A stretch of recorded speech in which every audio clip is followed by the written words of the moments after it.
Hello artists! Here's Emmy Lou, and she's ready to help us do a daily art class from home so we can be safe and healthy.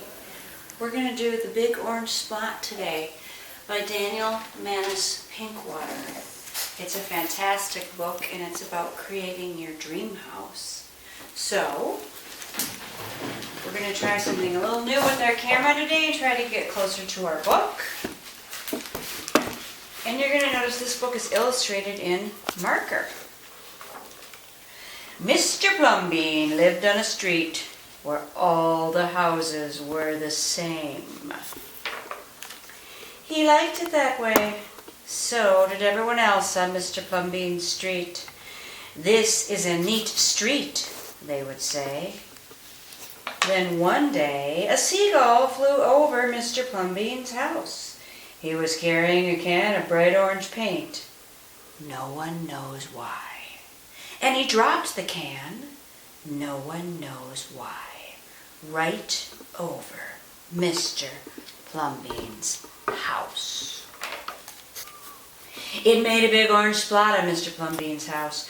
Oh, too bad, everybody said. Mr. Plumbean will have to paint his house again. I suppose I will, said Mr. Plumbean. But he didn't paint his house right away. He looked at the big orange splot for a long time, and then he went about his business. The neighbors got tired of seeing that big orange splot, and someone said, Mr. Plumbean, we wish you'd get around to painting your house. Okay, said Mr. Plumbean. He got some blue paint and some white paint, and that night he got busy. He painted at night because it was cooler. When the paint was gone, the roof was blue, the walls were white, and the big orange splot was still there. Then he got some more paint. He got red paint, yellow paint, green paint, and purple paint. In the morning, the other people on the street came out of their houses. Their houses were all the same. But Mr. Plumbean's house was like a rainbow. It was like a jungle. It was like an explosion. There was the big orange splot, and there were little orange spots, and there were stripes, and there were pictures of elephants and lions and pretty girls and steam shovels. The people said, Plumbean has popped his cork, flipped his wig, blown his stack, and dropped his stopper. And they went away muttering. That day Mr. Plumbean bought carpenter's tools, and that night he built a tower on top of his roof, and he painted a clock on the tower. The next day, the people said, Plumbean has gushed his mush, lost his marbles, and slipped his hawser. They decided they would pretend not to notice. That very night, Mr. Plumbean got a truck full of green things. He planted palm trees, baobabs, thorn bushes, onions, and frangipangi. In the morning, he bought a hammock and an alligator. When the other people came out of their houses, they saw Mr. Plumbean swinging in the hammock between two palm trees. They saw an alligator lying in the grass, and Mr. Plumbean was drinking lemonade. Plumbean, you've gone too far. This used to be a neat street.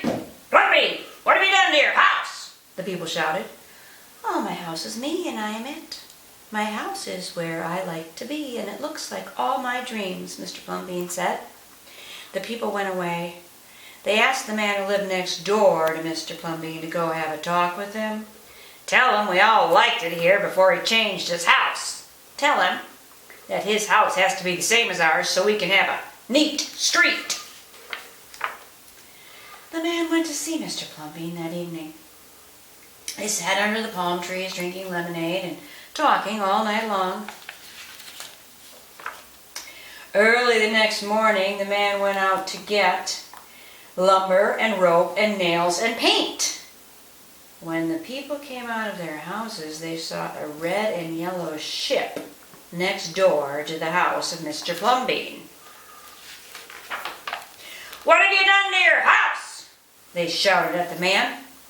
My house is me, and I am it. My house is where I like to be, and it looks like all my dreams, said the man, who had always loved ships. He's just like Plumbean, the people said. He's got bees in his bonnet, bats in his belfry, and knots in his noodle. Then, one by one, they went to see Mr. Plumbean late at night. They would sit under the palm trees and drink lemonade and talk about their dreams. And whenever anybody visited Mr. Plumbean's house, the very next day that person would set about changing his own house to fit his dreams. So we have a hot air balloon house, we have a Taj Mahal house, we have a castle house, we have a house modeled on the Parthenon. Whenever a stranger came to the street of Mr. Plumbean and his neighbors, the stranger would say, "This is not a neat street." And then all the people would say, "Our street is us and we are it. Our street is where we like to be and it looks like all our dreams." I would love to live on Mr. Plumbean's street. I think it looks fantastic. So I made the SS Art. It's a little houseboat and it just sails up and down canals in Europe and offers free art classes to anybody who would like to learn how to make stuff. And today our vocabulary is mixed media. That's when you use more than one art supply for the same project. So I used pencil, I used Sharpie, I used marker, and I used crayon for this project. Now, you don't have to use the same supplies I did. You can use whatever supplies you have at home, whatever supplies you enjoy the most. So think about, if you could live anywhere you want, design your own dream house, what would it be? I have another idea. I always thought it would be awfully fun to live in a tree house. In fact, years ago, I had a student teacher who grew up in a tree house. And it's in a book about tree houses. It's a famous tree house.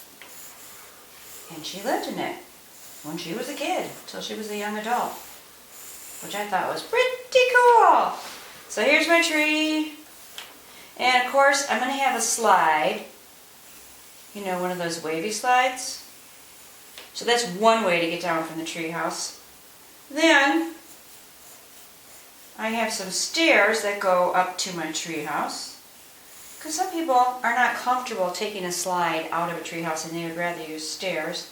I also have a rope ladder, because that's kind of cool.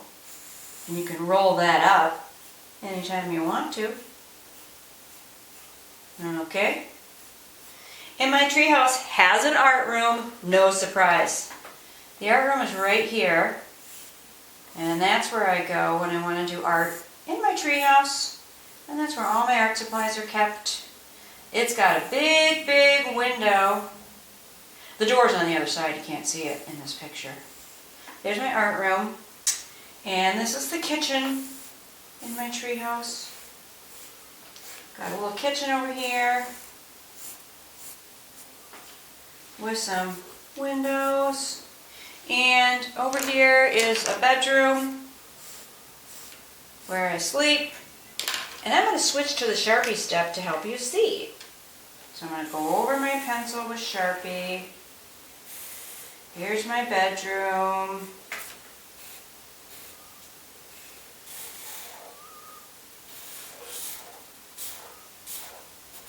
And my bedroom windows. Here's my tree.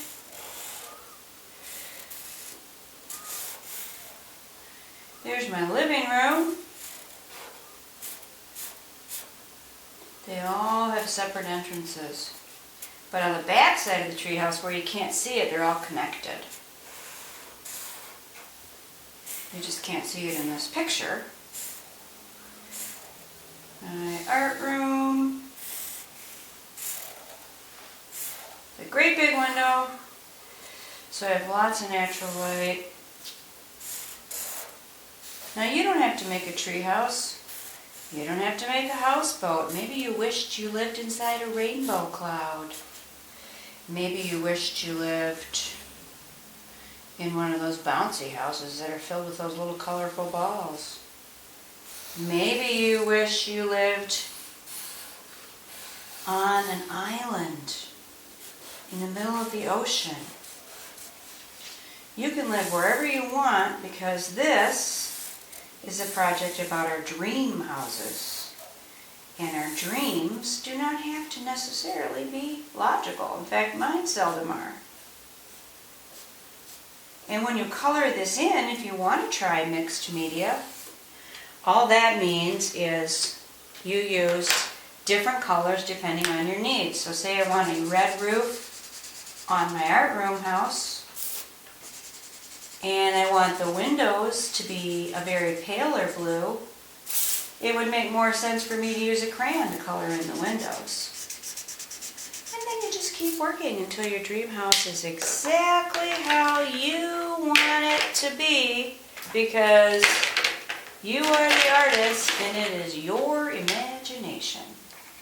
So, boys and girls, I hope you enjoy making a dream house, or 2 or 3. And we'll see you tomorrow for our next installment of Art at Home. I miss you guys.